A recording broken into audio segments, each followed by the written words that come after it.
Children, today I am going to discuss a numerical which is very important but equally confusing.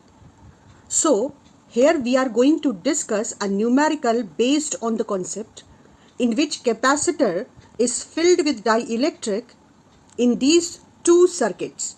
In first circuit, the two capacitors are connected in parallel with the battery, and here in series with the battery.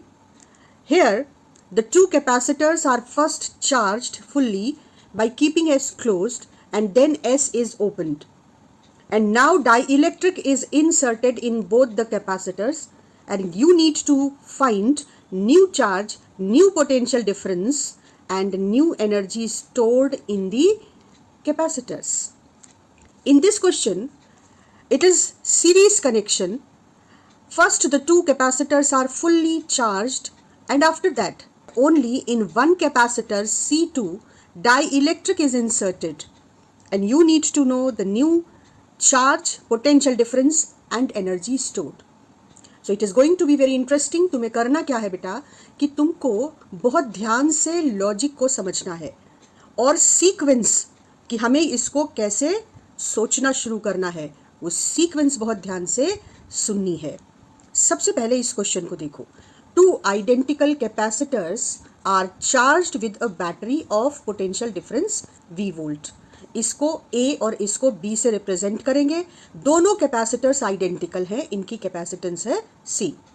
Then switch S is opened. Once the capacitors are charged, S is opened and a dielectric with dielectric constant 3 is filled in both the capacitors. Find ratio of total energy stored in both the capacitors before and after introduction of dielectric. ठीक है, तो सवाल समझ में आ गया. Actually हम इस dielectric filling के बाद जितने भी चेंजेस हुए हैं वो सब डिस्कस करेंगे. तो सबसे पहला काम, इस तरह के क्वेश्चन में हमेशा ध्यान रखो बेटा, इस तरह के क्वेश्चन में आप दो डायग्राम्स बनाएंगे. एक before the insertion of dielectric और दूसरा after the insertion of dielectric. और डायग्राम में ही रूल के मुताबिक चार्ज, पोटेंशियल डिफरेंस, कैपेसिटेंस, ये सब उस डायग्राम में लिख लेंगे. कैसे? ध्यान से देखो. देखो, स्विच एस क्लोज्ड है, कैपेसिटर्स इस बैटरी से फुल्ली चार्ज होते हैं. ध्यान से देखना, ये दोनों कैपेसिटर्स डायरेक्टली इस बैटरी से जुड़े हुए हैं. मैंने तुम लोगों से कहा था कि सर्किट के या बैटरी के निगेटिव टर्मिनल को 0 वोल्ट ले लो, इसको अर्थ से कनेक्ट कर दो, ये 0 वोल्ट हो गया. तो पोटेंशियल डिफरेंस अगर V है, ये 0 वोल्ट है, तो पॉजिटिव टर्मिनल V वोल्ट होना चाहिए. और फिर ये V वोल्ट है, तो कनेक्टिंग वायर से जुड़ा हुआ. यहाँ पर ये जो कॉन्सेप्ट है, ये मैंने जिस क्लास में समझाया है उसका लिंक मैं तुम्हें दे दूँगी. इस कॉन्सेप्ट में बच्चे बिल्कुल भी क्लियर नहीं होते हैं और उसकी वजह से सर्किट के जो क्वेश्चंस वो 1 सेकेंड में ओरली कैलकुलेट कर सकते हैं, उसमें वो पूरा का पूरा किरचॉफ लॉ, फर्स्ट लॉ या सेकेंड लॉ लगाते हैं. तो आप उस वीडियो को देख सकते हो और ये जो बात मैं बोल रही हूँ इसे एक्सप्लेनेशन जो मैंने दिया है सुनकर समझ सकते हो. तो अगर ये V वोल्ट है, ये 0 वोल्ट है, तो देखो ये एंड भी 0 वोल्ट और ये एंड भी 0 वोल्ट, क्योंकि कनेक्टिंग वायर कॉपर वायर है जिसमें रेजिस्टेंस नेग्लिजिबल है. और ये V वोल्ट है, तो ये भी V वोल्ट और ये भी V वोल्ट. या मैं और सिंपल लैंग्वेज में कहूँ तो ये कैपेसिटर के दो टर्मिनल्स, दो प्लेट्स बैटरी से सीधे जुड़े हैं. तो ये V वोल्ट का पोटेंशियल डिफरेंस यहाँ पर है. तो जब कैपेसिटर फुल्ली चार्ज हो जाएगा तो इसकी प्लेट के बीच भी पोटेंशियल डिफरेंस V वोल्ट हो जाएगा. कैपेसिटेंस C है, तो चार्ज कितना होगा? Q. C is capacitance is Q upon V, तो Q is C into V. ये पहले कैपेसिटर की डेटा है before insertion of dielectric. Similarly ये भी दो प्लेट सीधे बैटरी से कनेक्टेड हैं, तो इसके अक्रॉस पोटेंशियल डिफरेंस V, तो इसके अक्रॉस भी potential difference V. Capacitance C, तो इसको कितना चार्ज मिलेगा? Q is equal to C into V. Energy stored at this moment, half CV square इसके पास, हाफ CV स्क्वायर इसके पास, तो दोनों की टोटल एनर्जी हो गई half CV square plus half CV square, that is U initial is CV square.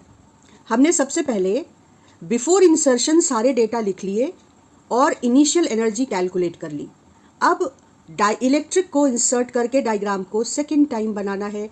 हमेशा ध्यान रखना, ऐसा फॉलो करोगे तो तुम इन क्वेश्चंस के मास्टर हो जाओगे। अब ध्यान से देखो, मैंने सेकेंड टाइम डायग्राम बनाया, उसमें दोनों में ये डाइलेक्ट्रिक शेडेड करके दिखा दिया। ये V वोल्ट है, स्विच S को ओपन कर दिया गया है। तो जब डाइलेक्ट्रिक इंसर्ट किया, तो जैसे ही डाइलेक्ट्रिक इंसर्ट करेंगे, पहला काम होता है कि इस डाइलेक्ट्रिक के अंदर चार्जेस इंड्यूस होते हैं और एक फील्ड इंड्यूस्ड इसके अंदर पहले वाली फील्ड के जो ऑलरेडी एग्जिस्ट कर रही है ऑपोजिट अपीयर होती है, और उसकी वजह से डाइलेक्ट्रिक के अंदर नेट इलेक्ट्रिक फील्ड डिक्रीज करती है, नेट पोटेंशियल डिफरेंस डिक्रीज करता है। लेकिन यहाँ पर ये वाला कैपेसिटर बैटरी से कनेक्टेड है वाइल इंसर्शन ऑफ डाइलेक्ट्रिक, और ये वाला कैपेसिटर ओपन है, बैटरी से डिसकनेक्टेड है वाइल इंसर्शन ऑफ डाइलेक्ट्रिक। तो हमें ये बात पता है, पहली बात जो है कि केस कोई भी हो, बैटरी लगी है या नहीं लगी है, कैपेसिटेंस K टाइम्स C हो जाएगा।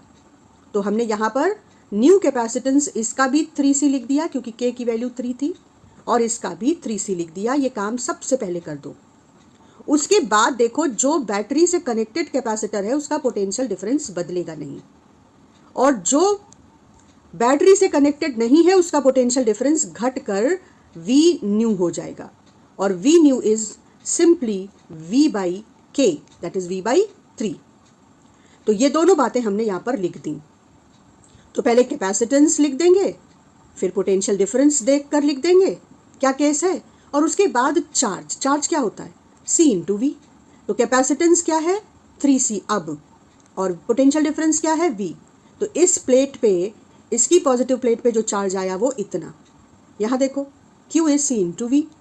अब यहाँ पर ये जो स्विच ओपन हो गया, इसकी वजह से इस पर जो चार्ज है वो अब मूव नहीं कर सकता, तो पोटेंशियल डिफरेंस तो घटकर V बाई 3 हो जाएगा, कैपेसिटेंस तो बढ़कर 3C हो जाएगा, लेकिन चार्ज पहले भी यहाँ CV था और अभी भी CV ही रहेगा। अगर तुम कैलकुलेट भी करना चाहो तो चार्ज हो जाएगा C new into V new, और तुम्हें मिलेगा C इंटू V। तो ये डेटा हमने पूरा लिख लिया, और अब हम अपने सवाल पर आ गए कि भाई फाइनली जो एनर्जी स्टोर्ड है दोनों की वो क्या है। तो इस वाले कैपेसिटर में जो एनर्जी स्टोर्ड होगी वो होगी हाफ CV²। ये रहा हाफ CV², ठीक है ना, नया C 3C। और इस पे जो एनर्जी होगी वो भी होगी हाफ CV²। यहाँ लिखा, कैलकुलेशन किया, और कैलकुलेशन करने से हमको टोटल एनर्जी स्टोर्ड 5/3 CV² मिल गई फाइनली, और फिर इनिशियल और फाइनल एनर्जी का रेशियो 3/5 आंसर आ गया।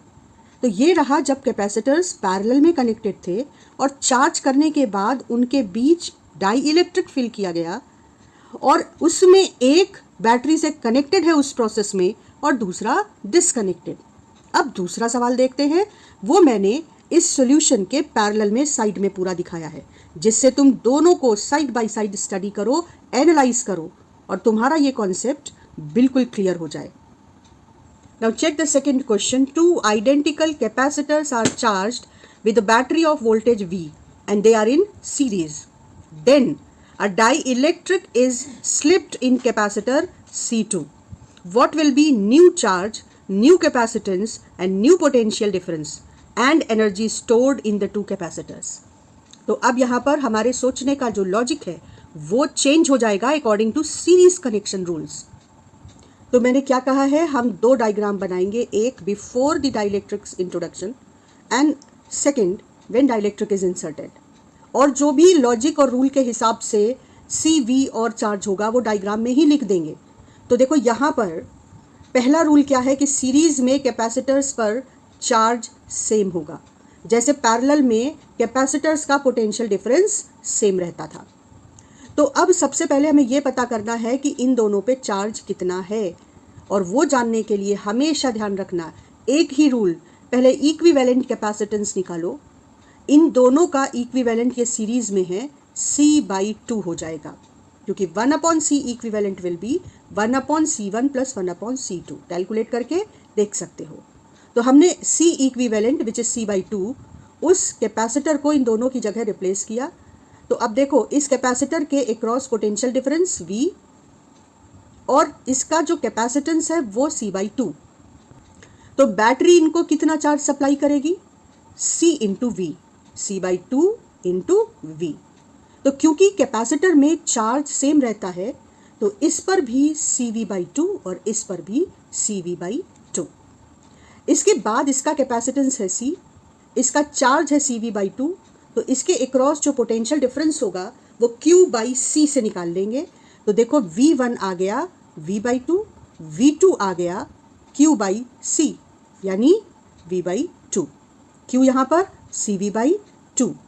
तो ये इसका पूरा डेटा हो गया, जबकि डाई इलेक्ट्रिक फिल्म नहीं था।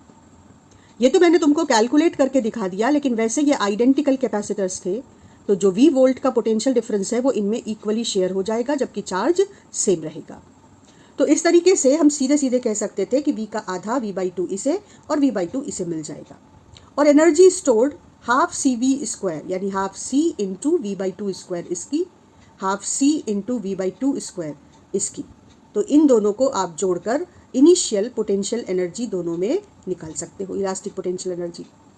अब आ जाओ कि जब डाई इलेक्ट्रिक इस सेकंड वाले C2 पर इंसर्ट कर दिया गया, तो हमने एक को एयर के साथ और एक को डाई इलेक्ट्रिक के साथ दिखाया।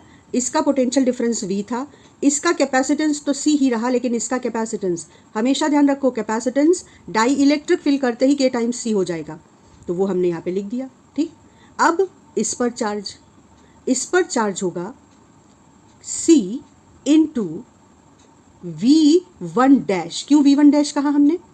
क्योंकि इसका पोटेंशियल डिफरेंस, क्योंकि इसके अंदर डाई इलेक्ट्रिक फिल करने पर इलेक्ट्रिक फील्ड और पोटेंशियल डिफरेंस कम होगा, लेकिन दोनों का पोटेंशियल डिफरेंस V1 V2 मिलकर V होना चाहिए। अगर इसका पोटेंशियल डिफरेंस घटेगा तो इसका अपने आप बढ़ जाएगा, जिससे टोटल V रह सके।